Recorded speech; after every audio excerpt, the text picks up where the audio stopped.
Olá, boa tarde. Um dos artistas mais populares de todo o mundo morreu hoje na França. Charles Aznavour tinha 94 anos de idade e 80 anos de carreira.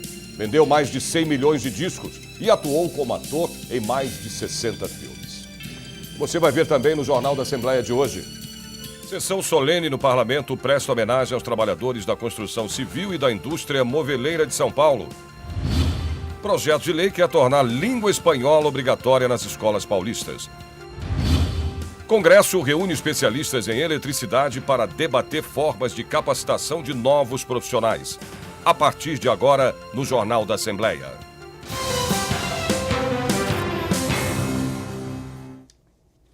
O mês de outubro chegou e com ele a campanha Outubro Rosa, um movimento mundial contra o câncer de mama. O lançamento da campanha acontece hoje à noite no Auditório Franco Montoro, aqui da Assembleia Legislativa, de onde fala agora ao vivo a repórter Priscila Silvério. Boa tarde para você, Priscila. Boa tarde, Sérgio. Boa tarde a todos. Sérgio, segundo o INCA, o Instituto Nacional de Câncer, a estimativa para novos casos de câncer de mama no Brasil neste ano chegou a 59.700 casos. As mulheres são as que mais sofrem com isso, mas não são as únicas. 1% dos casos, então, acometem homens. O câncer de mama é o que mais mata mulheres no mundo. Neste ano, Outubro Rosa vai ter um tema diferente. É o seguinte: amor em ação. Hoje vão acontecer 5 palestras aqui na Assembleia, com os temas Mamas do Amor, Amor em Mechas, a importância da autobandagem, seja protagonista da sua história e saúde da mulher em todas as fases da vida. Também vai ter uma apresentação da cantora Sônia Presta. Olha, Sérgio, esse evento começa então às 7 horas da noite, aqui no Auditório Franco Montoro. Ok, obrigado pelas suas informações, Priscila. Datafolha divulgou neste fim de semana mais uma pesquisa de intenção de votos para o primeiro turno das eleições presidenciais. Confira aí os números. Jair Bolsonaro mantém a liderança com 28% das intenções. Fernando Haddad vem em seguida com 22%. Ciro Gomes tem 11%. Geraldo Alckmin, 10%. Marina Silva, 5%. João Moedo aparece com 3%. Com 2% estão empatados Henrique Meirelles e Álvaro Dias. Os candidatos Cabo Daciolo, Vera Lúcia e Guilherme Boulos estão empatados com 1%. João Goulart Filho e José Maria Emael não pontuaram. Votos brancos e nulos somam 10%. Os eleitores que ainda não se decidiram ou não quiseram declarar voto somam 5% do total. O Datafolha pesquisou também o índice de rejeição dos candidatos à presidência. 46% dos eleitores disseram que não votariam em Jair Bolsonaro de jeito nenhum. Fernando Haddad tem 32% de rejeição. 28% dos eleitores nunca votariam em Marina Silva. A rejeição ao candidato Geraldo Alckmin está em 24%. 21% é o índice de rejeição de Ciro Gomes. A candidata Vera Lúcia tem 18% de rejeição. Com 17% de rejeição, estão empatados os candidatos Cabo Daciolo, José Maria Emael e Guilherme Boulos. Henrique Meirelles tem 16% de rejeição. Álvaro Dias tem 15%. João Moedo e João Goulart Filho estão empatados com 14% de rejeição cada um. 4% dos eleitores rejeitam todos os candidatos. 2% afirmaram que votariam em qualquer um. 4% ainda não sabem ou não quiseram responder à pesquisa. O Datafolha quis saber, entre os eleitores de São Paulo, qual o candidato a presidente que está à frente das pesquisas no estado. Acompanhe aí o resultado. Jair Bolsonaro tem 33% das intenções. Em segundo aparece Geraldo Alckmin com 14%. Fernando Haddad tem 12%. Ciro Gomes vem em quarto com 10%. Em quinto aparece Marina Silva com 4%. Brancos e nulos são 12%. Os que não sabem ou não quiseram responder somam 4% dos entrevistados.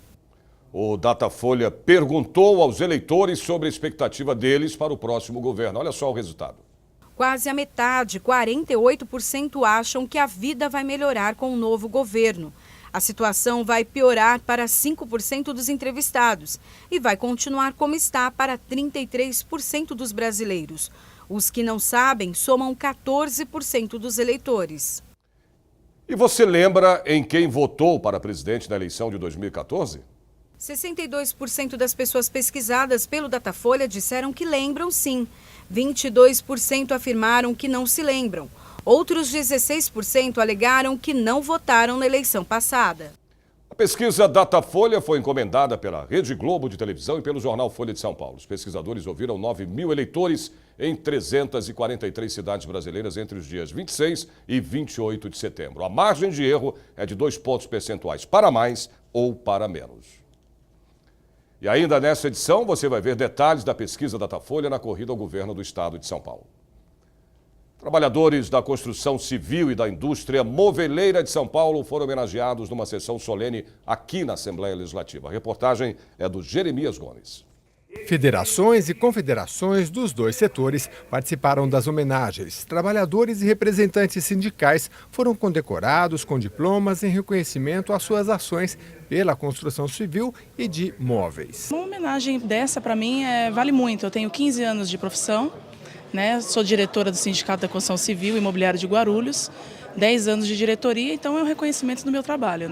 A construção civil é considerada a atividade mais importante do país para a empregabilidade. Responde por cerca de 3,5 milhões ou 6% dos empregos do país. Já o chamado setor moveleiro, de fabricação e comércio de móveis, bastante vinculado à construção civil, tem no estado de São Paulo cerca de 30% do total investido pelo setor no país. As pessoas que trabalham na construção civil são de origem humildes e são pessoas humildes. No entanto, o setor da construção civil é um dos setores que mais emprega no Brasil.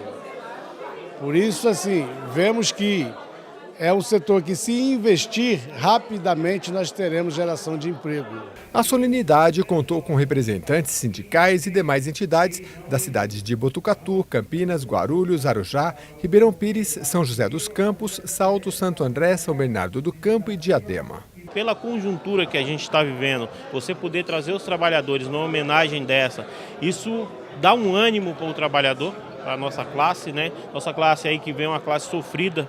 E a construção civil no atual momento é a categoria mais sofrida, a categoria que mais está apanhando com essa situação. Isso para a gente é gratificante e a gente fica honrado em estar participando de uma atividade dessa.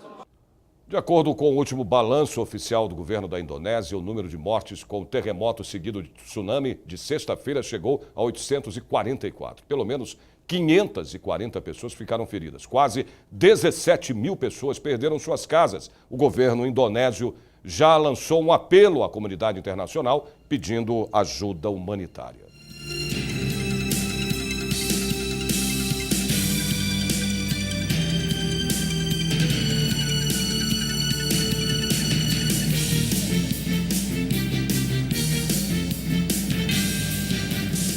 Depois do intervalo, você vai ver detalhes de um projeto de lei que quer tornar a língua espanhola obrigatória nas escolas paulistas. Voltamos depois do intervalo. Até já.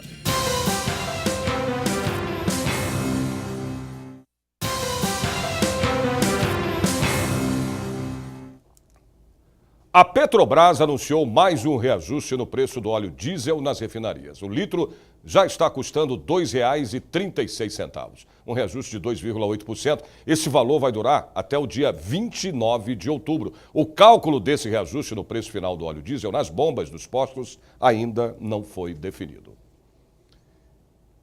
Especialistas da área de eletricidade se reuniram aqui na Assembleia Legislativa para a realização do primeiro Congresso de Capacitação Profissional de Eletricistas. Um dos principais pontos debatidos foi a segurança de quem realiza esse tipo de trabalho. E a repórter Érica Rezende acompanhou esse encontro. Veja. O Brasil tem cerca de 400 mil eletricistas, mas muita gente trabalha sem nenhuma capacitação. E os riscos são muitos. A maioria dos acidentes acontece dentro de casa. Então, eletricidade é algo perigoso, apesar das pessoas ainda acharem que não é tão perigoso, mas acima de 50 volts você pode levar um choque e morrer.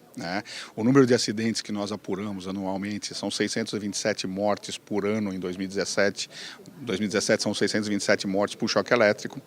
Dentre esses, nós tivemos cerca de 80 profissionais que, teoricamente, conhecem o risco, mas que acabam se arriscando. Esse foi um dos assuntos discutidos no primeiro congresso da Abrapel, a Associação Brasileira de Profissionais Eletricistas e Eletrônicos.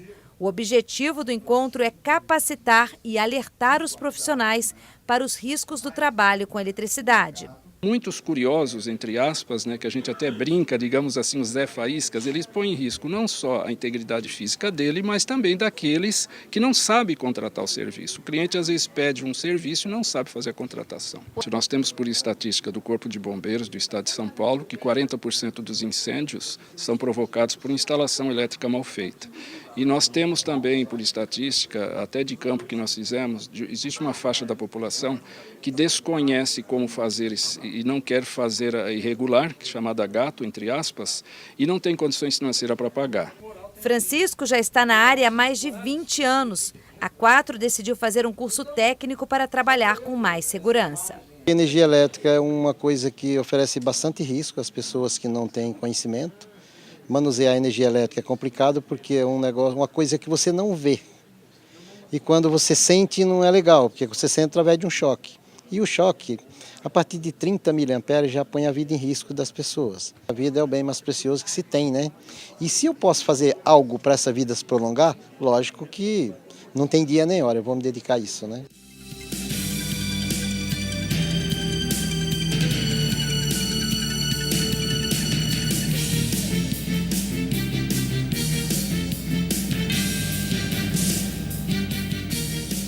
O Jornal da Assembleia desta segunda-feira termina aqui. A gente se vê de novo amanhã a partir do meio-dia. Até lá e ótima tarde para você.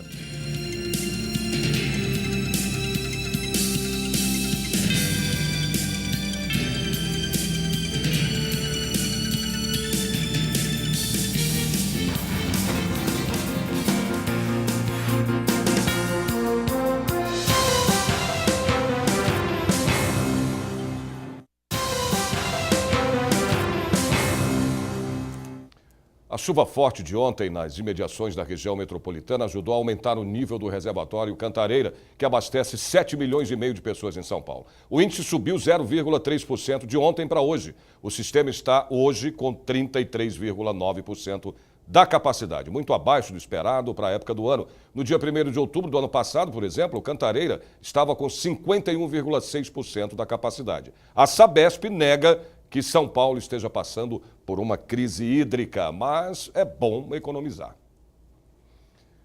A menos de uma semana do primeiro turno das eleições, o Instituto Datafolha divulgou mais uma pesquisa de intenção de votos para o governo de São Paulo. A disputa pelo primeiro lugar está acirrada. João Dória está na frente com 25% das intenções de votos. Paulo Scaff vem em segundo com 22%.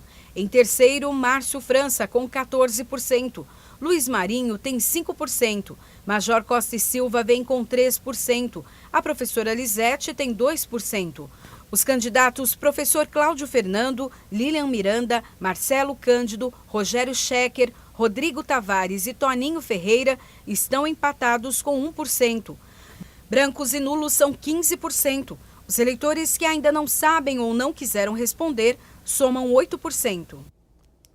São Paulo vai eleger mais 2 senadores da República no dia 7 de outubro. Veja agora como está a corrida para uma vaga no Congresso Nacional. O líder é Eduardo Suplicy com 26% das intenções. Mara Gabrilli tem 17%. Mário Covas tem 15%. Major Olímpio está com 14%. Maureen Maggi tem 10%. Trípoli 9%. A candidata Cidinha aparece com 5% e Gilmar Tato 4%. Os candidatos professora Silvia Ferraro e Marcelo Barbieri aparecem na sequência com 3%. Empatados com 2% estão doutora Eliana Ferreira, Antônio Neto e Diogo da Luz. Com 1% estão os candidatos Pedro Henrique de Cristo, Jair Andreoni, educador Daniel Cara, Mancha e Khaled. Não foram citados os candidatos Nivaldo Orlandi e Moira Lázaro. A pesquisa Datafolha em São Paulo também foi encomendada pela Rede Globo e pelo jornal Folha de São Paulo. Foram ouvidos 2.101 eleitores em 65 cidades paulistas entre os dias 26 e 28 de setembro. A margem de erro é de 2 pontos percentuais, para mais ou para menos. O novo presidente do Supremo Tribunal Federal, o ministro Dias Toffoli, visitou a sede do Tribunal Regional Eleitoral de São Paulo, o maior colégio eleitoral do país. O repórter Marcos Boemerade acompanhou essa visita. Após assumir a presidência do Supremo Tribunal Federal, o ministro José Dias Toffoli esteve pela primeira vez na capital paulista e visitou o Tribunal Regional Eleitoral de São Paulo, onde se reuniu com o presidente do TRE, além de juízes e desembargadores da casa. A vinda dele a este tribunal é uma atitude que nos deixa muito feliz. Ele que vem aqui, e o tribunal está sempre à disposição, não só da presidência do Supremo Tribunal Federal, mas de todos os tribunais superiores. Nós estaremos ao lado do ministro para aquilo que ele precisar. O presidente do Supremo Tribunal Federal ressaltou a visita institucional ao maior colégio eleitoral do país, com 33 milhões de eleitores. Temos alguns projetos, inclusive, em comum, como aquele que eu encaminhei para o Congresso Nacional quando presidia o Tribunal Superior Eleitoral, que já foi aprovado na Câmara dos Deputados e agora se encontra no Senado Federal, de reestruturação das serventias dos cartórios eleitorais no Estado de São Paulo, que é extremamente necessário que se aprove para melhorar a estrutura do Tribunal Regional Eleitoral. E tenha certeza que na presidência do Padilha nós conseguiremos essa aprovação. O presidente do Supremo destacou que as urnas eletrônicas são confiáveis e que a Justiça Eleitoral utiliza o que há de mais moderno em termos de segurança da informação para garantir a integridade e autenticidade dos votos. No dia da eleição, há um sistema de auditoria que verifica exatamente a integridade desses programas.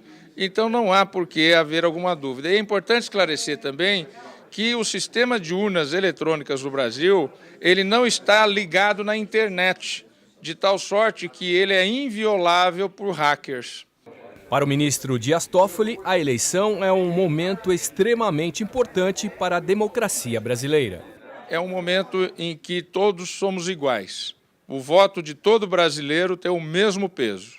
Uma pessoa, um voto. É o momento em que a democracia decide e o protagonista é o povo brasileiro.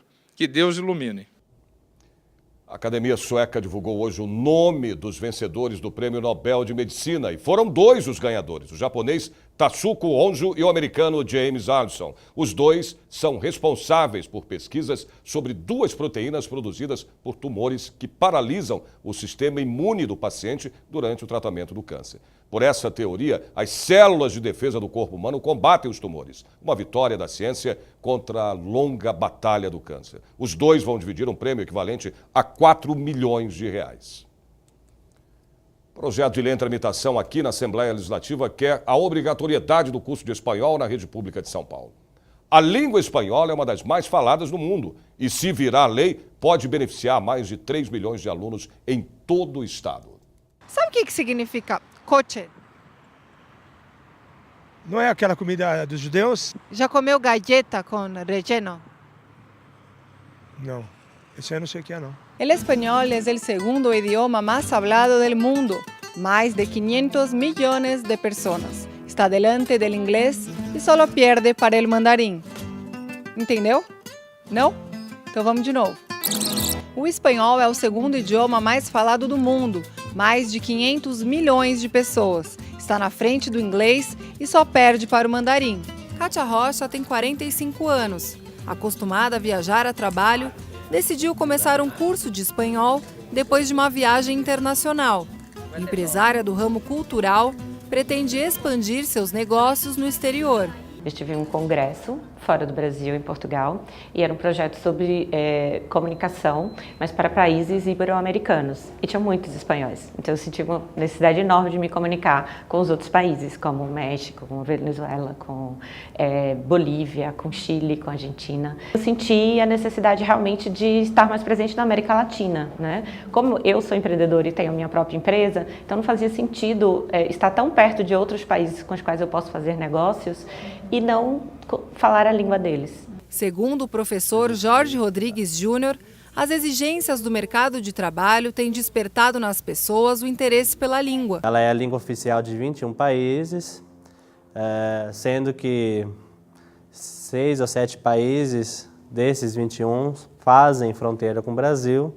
Então, fora a possibilidade de ter acesso ao mercado econômico, né, de grande intercâmbio com o Brasil, é também uma possibilidade de poder conhecer outras culturas, de viajar pelos países que são vizinhos ao Brasil e também de ter acesso a uma experiência de viagem que não passa somente pelo inglês, porque como o espanhol é estudado em vários países do mundo, é uma língua a mais para comunicar-se quando se está no estrangeiro, principalmente na Europa. A falta de recursos e a correria do dia a dia podem representar um empecilho na hora de buscar um curso particular. A disponibilidade de tempo mesmo, para mim, no momento é impossível. Acho que nem todo mundo tem condição de fazer um curso e as escolas boas geralmente são caras, né? O projeto de lei 446 de 2018 pretende tornar obrigatório o ensino da disciplina no currículo do ensino médio da rede estadual.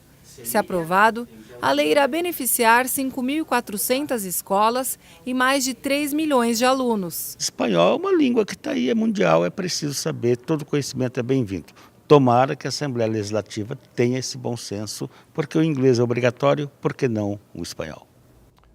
Olha, cuidado com seu cartão de crédito. Em agosto, os juros do rotativo do cartão subiram 2,6% em relação a julho. Isso quer dizer que, por ano, os juros do rotativo do seu cartão de crédito chegaram a 274%. Esses números foram divulgados pelo Banco Central. No caso do consumidor que paga em dia o valor mínimo da fatura do cartão, os juros chegaram a 250,3% em agosto. Um aumento aí de 1,8% em relação a julho. Esses aumentos interromperam uma tendência de 4 meses seguidos de queda.